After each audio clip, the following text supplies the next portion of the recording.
C'était le 8 janvier 2018, j'avais 29 ans. J'étais enceinte de mon deuxième enfant quand tout a basculé.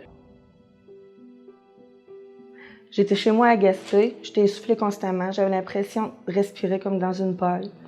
Je me doutais bien que quelque chose allait pas. Je me suis rendue à l'hôpital le plus près. Jamais j'aurais pensé être aussi proche de la mort. Surtout que j'étais rendue à ma 28e semaine de grossesse. J'étais tellement mal en point qu'on m'a plongée dans un coma artificiel. On m'a intubée et on m'a mis sur ventilation mécanique. Comme mon état était critique et que j'étais enceinte, on m'a transférée aux soins intensifs à Lévis. Après 2 jours, mon état a continué d'empirer, à un point où les médecins ne savaient plus quoi faire pour me garder en vie. C'est là qu'ils ont décidé de me transférer à l'Institut. Quand nous avons reçu l'appel des gens de l'Hôtel-Dieu de Lévis, manifestement, on s'est rendu compte rapidement qu'on avait affaire à une situation exceptionnelle puis critique. Jessica avait un déficit pulmonaire, cardiaque, rénal, puis très clairement, si on ne faisait rien, son décès était imminent. Le gros problème qu'on avait, c'est qu'elle ne rencontrait pas les critères usuels de transfert et non plus les critères usuels de support mécanique. On avait peur que, même si on avait les moyens de la supporter dans notre institution, on ne soit pas capable de l'amener en vie jusqu'à chez nous. Jessica, elle avait besoin d'une machine qu'on appelle un ECMO. C'est une machine qui est communément appelée un cœur-poumon. C'est une machine qui permet de remplacer le cœur, le poumon, par un système complexe de pompes et de membranes d'oxygénation. C'est un appareil qu'on est les seuls à détenir dans l'Est du Québec pour cette indication-là. Et donc, on a un devoir régional. Et ce devoir-là, il nous a appelés. Puis le cas de Jessica nous a particulièrement touchés. Une jeune femme enceinte qui lutte pour sa vie. Il fallait qu'on participe au combat. Et grâce à un don qui était tout récent à cette époque-là, on avait la machine cœur-poumon, puis grâce à un second don, on avait également la plateforme nécessaire pour assujettir la machine de façon sécuritaire dans l'ambulance. Encore fallait-il réunir une équipe pour aller chercher Jessica à Lévis, parce que manifestement, elle ne se serait pas rendue chez nous dans une ambulance standard. Donc, on a 2 membres de notre équipe de perfusion qui se sont mobilisés pour transporter l'appareil et la plateforme de transport de cet appareil-là.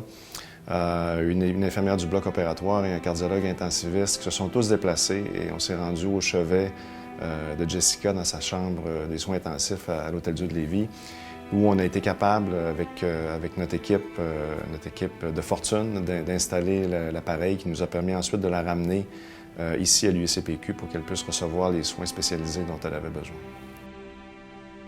Quand Jessica a été transférée à l'USCPQ, elle n'a pas uniquement eu accès au support cœur et poumon. Elle s'est retrouvée admise dans l'une des plus grosses unités, les plus performantes unités de soins intensifs au Canada, qui est un fleuron national.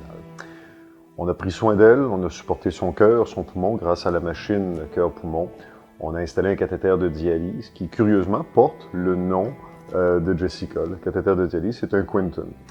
On l'a supporté avec de la dialyse et autour d'elle, on tournait un personnel extrêmement compétent, d'infirmières, d'inhalothérapeutes, de préposés.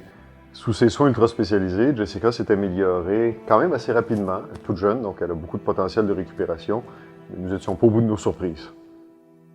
À mon réveil, j'étais tellement mêlée. Dans mes derniers souvenirs, j'étais à Gaspé. Quand je me suis réveillée, j'étais rendue à Québec, puis en plus, mon fils était né.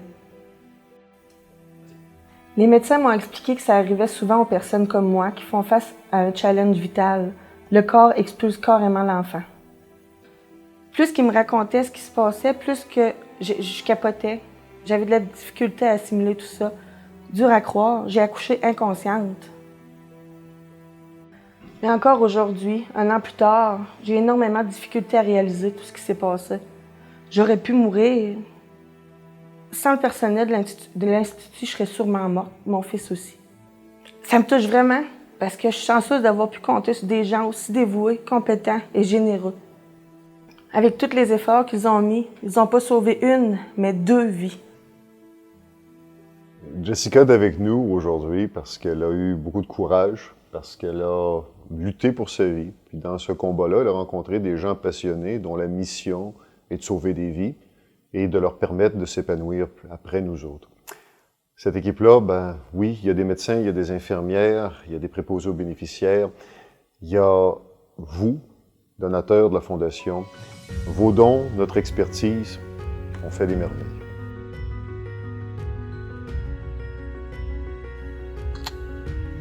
Du plus profond de notre cœur, on vous remercie, William et moi.